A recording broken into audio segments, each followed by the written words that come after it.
Hi everyone! Welcome to Jessi's Craft Corner.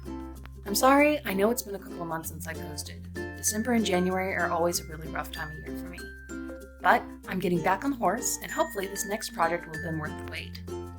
I've always been a fan of the Sideshow Boba figures, and even though they're releasing a new one, I couldn't quite stomach the $267 price tag, and even if I could, the waitlist is full.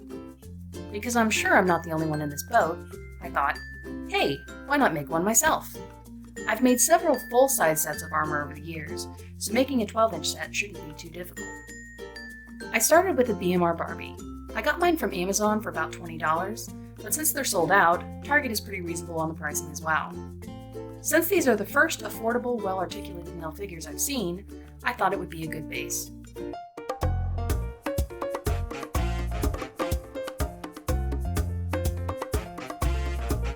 This is pretty standard for doll hair removal, and if you watch other doll channels, you've probably seen this before. Cut the hair, pop off the head, pull out the plugs, and scrape off the flocking. I suppose I could have done a face-up, but I grew up with Star Wars Legends, so when it comes to Boba, I've always thought of this.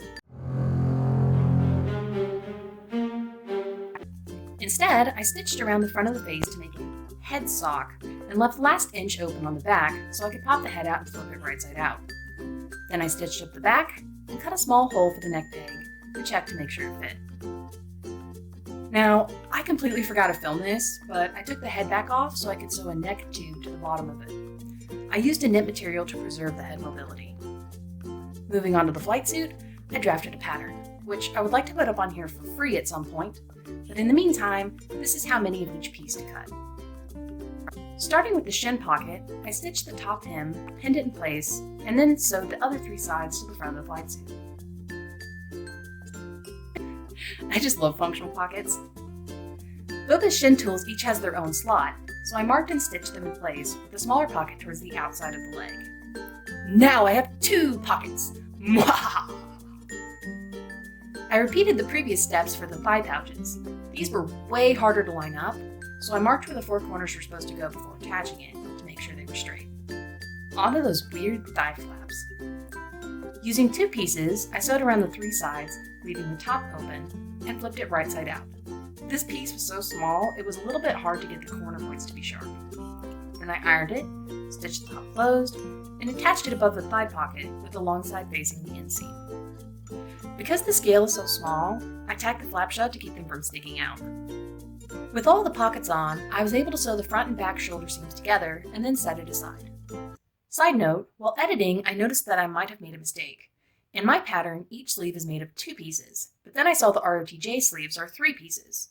After frantically searching the internet, I wasn't able to find any screen caps from ESB showing the back of the sleeves, so I guess we're just going to roll with it. I stitched the two sleeve pieces together, ironed it, and folded the seam towards the larger back piece, adding one line of top stitching. Fold the hem, iron it, top stitch it, and that's it for the inner sleeve. The outer sleeve is constructed the same way, but with 2 rows of top stitching along the vertical seam instead of 1, and a whopping 4 rows across the hem. I clipped the curves along the arm sides of the body, and then lined up and pinned the outer sleeve in place, making sure the seam detail is on the front of the sleeve. With the outer sleeve attached, I pinned the side seam of the flight suit together, and, you guessed it, sew, iron, and top stitch.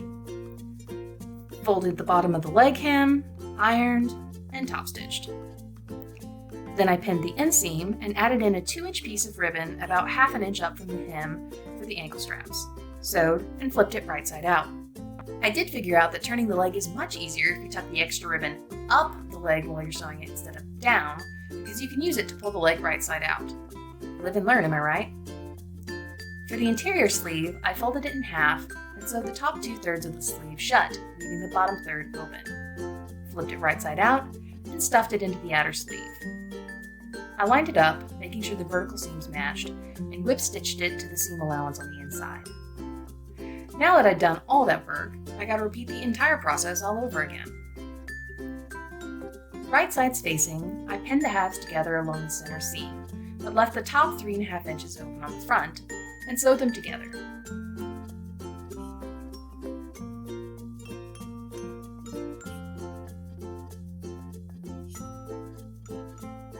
I I got overexcited and went ahead and stitched the flight suit onto my weird gimp mask Boba. In retrospect, my life would have been much easier if I had just waited. You'll see why in a bit.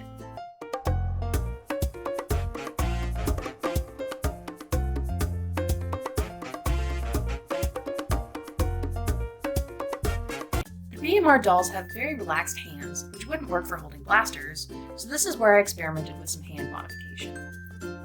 Working very carefully, I slowly pushed pins into each of the fingers. Not only was I trying to avoid stabbing myself, I was also trying to make sure the pins were going through the centers of the fingers and palms. I regularly checked how deep they were because the pins needed to be well anchored before bending the fingers.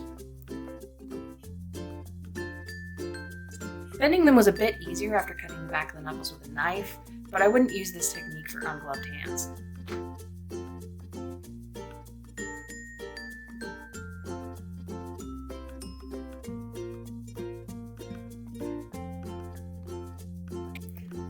I cut off the ends of the pins and then cut about 3/8 of an inch between the thumb and pointer finger and used a pen to alter the placement, and then filled in the gap with hot glue. And yes, hot glue is hot, and yes, I know you aren't supposed to touch it, but burns don't bother me nearly as much as sloppy glue application. Do as I say, not as I do. Used a file to blunt the ends of the pins so that they wouldn't scratch. So boring. Using Mod Podge, I painted over the back of the hand in sections and applied a very thin piece of knit fabric that I cut off an old t-shirt. I paid extra attention to make sure the fabric was adhered between the fingers to preserve the details. Then it was just the process of trimming, applying glue, stretching the fabric, and slowly working my way to the inside of the hand. I have to emphasize, there is no way to rush this process. All in all, I spent about 20 minutes applying the base layer on one glove.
Gee, wouldn't it be nice if I could stay in frame?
For the details, I cut out small pieces of cotton to imitate the patches on Boba's gloves.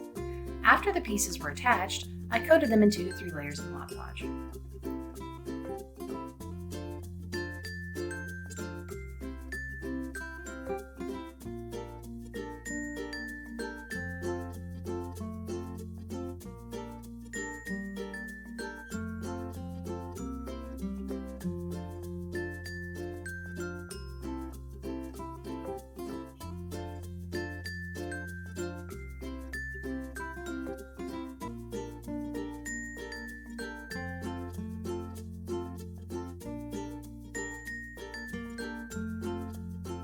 I'm using Delta Cream Coat in Cable Knit Gray as the base color for the gloves.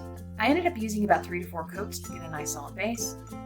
And and because I already sewed the flight suit on, I had to be extra careful not to get paint on it.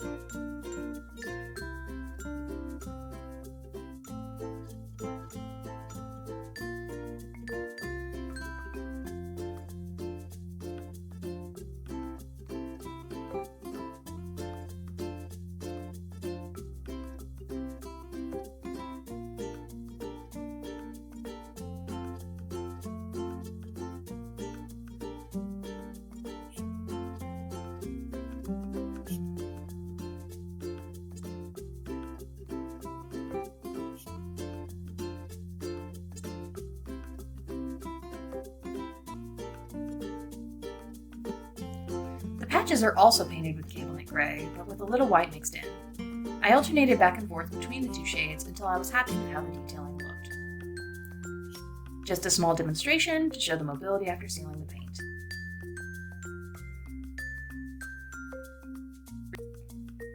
With the gloves finished, I whip stitched the bottom of the sleeves closed, making it as tight as I could to reduce bulk under the gauntlets later.